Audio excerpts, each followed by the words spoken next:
always have been saying that the future of Ukraine is in NATO. Did land safely, but it was the subject of GPS jamming. It's a very difficult moment for the European Parliament. Imagine a war-torn nation, struggling to survive, with its future hanging by a thread. Now, imagine European troops on the ground, not just as aid, but as a permanent force meant to protect and rebuild. This bold and unexpected plan has ignited fierce debates, with some calling it a necessary lifeline, while others see it as a dangerous escalation. Certainly, the news are very worrisome. This is a serious piece of evidence. Что касается возможных контингентов воинских на Украине.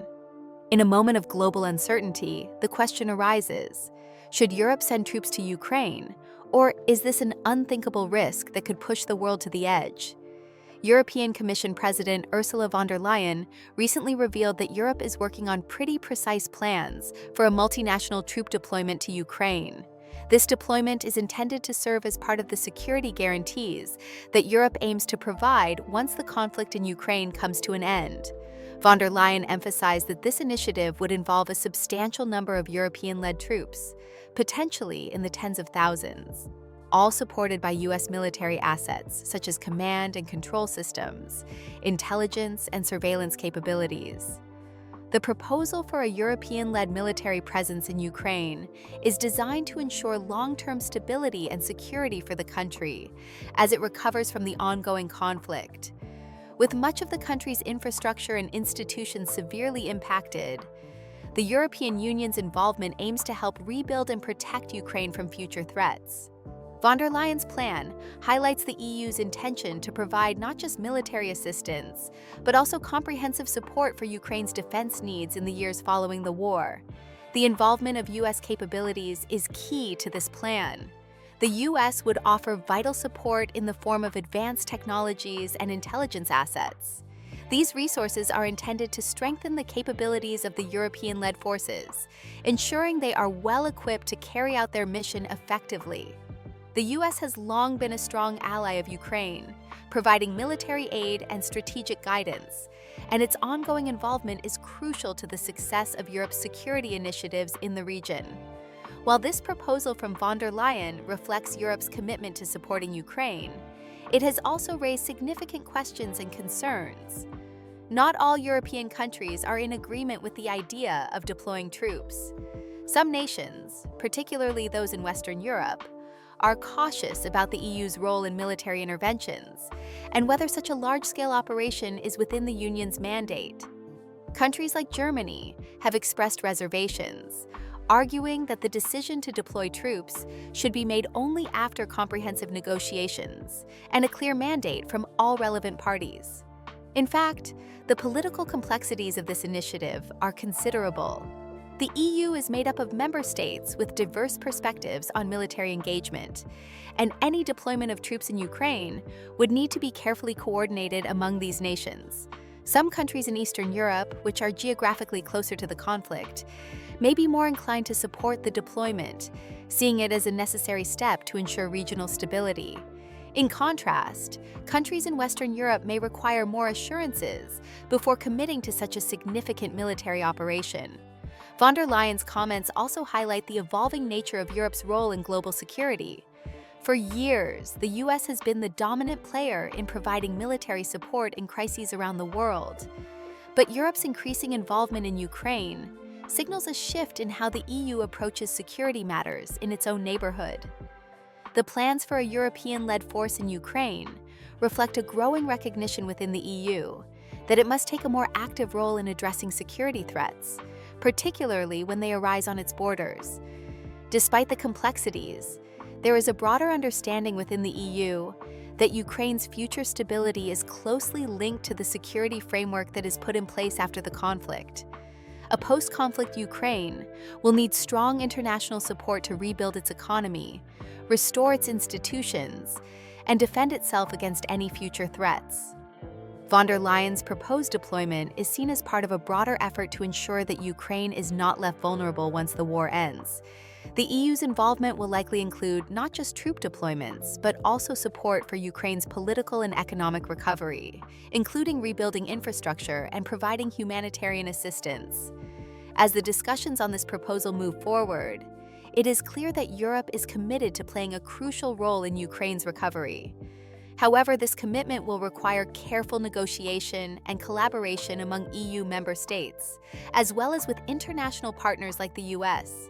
The future of this proposal will depend on the willingness of European nations to agree on a unified approach and the practicalities of deploying and sustaining such a large force in Ukraine. Germany's defense minister, Boris Pistorius, has responded sharply to European Commission President Ursula von der Leyen's proposal regarding the potential deployment of European troops to Ukraine.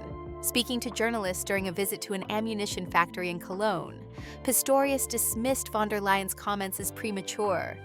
He pointed out that such discussions should not take place before proper negotiations with all relevant parties have occurred. According to Pistorius, this type of military planning should only happen once all stakeholders have been brought to the table and are in agreement about the details. Pistorius further clarified that the European Union, in its current capacity, has no mandate or competency to make decisions regarding the positioning of troops. This comment reflects Germany's position that such matters should be handled through international negotiations rather than unilateral statements from the EU. Germany's stance is that decisions of this magnitude, particularly those related to military deployment, should be made with the involvement of all parties, including Ukraine, NATO, and other key international actors. The German minister's response is a reflection of the broader political dynamics within the European Union, where member states hold varying opinions on military involvement in Ukraine. While some countries, particularly those in Eastern Europe, may see the deployment of European troops as a necessary step in securing Ukraine's future, others, including Germany, are far more cautious.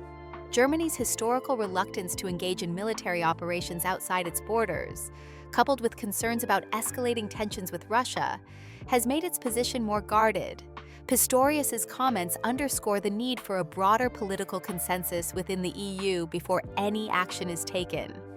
Additionally, there are legal and procedural concerns that complicate the situation. In Germany, any decision to deploy troops in a foreign conflict zone would likely require parliamentary approval. This adds an extra layer of complexity to the matter, as the German government would have to ensure that any potential deployment complies with its legal framework. The decision would also need to be justified to the German public, who may have differing views on military intervention in Ukraine. The issue of troop deployment could become a contentious topic in German domestic politics, especially as public opinion on military involvement in Ukraine remains divided.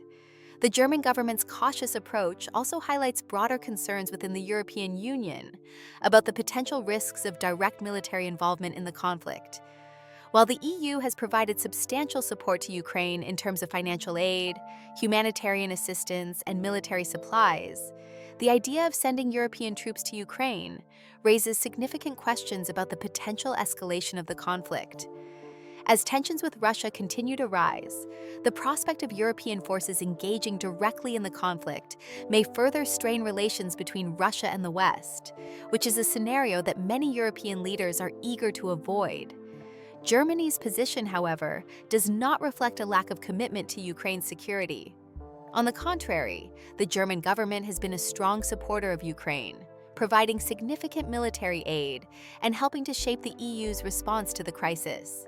But the idea of deploying troops is seen as a step that requires careful consideration of all the political, legal, and strategic implications. The German government's reluctance to make such a decision unilaterally highlights the importance of consensus within the EU and the need for thorough discussions on the potential risks and benefits of such a move. While von der Leyen's remarks have sparked a debate about Europe's role in Ukraine's future security, they have also prompted a wider discussion about the EU's military capabilities and its role in global security matters.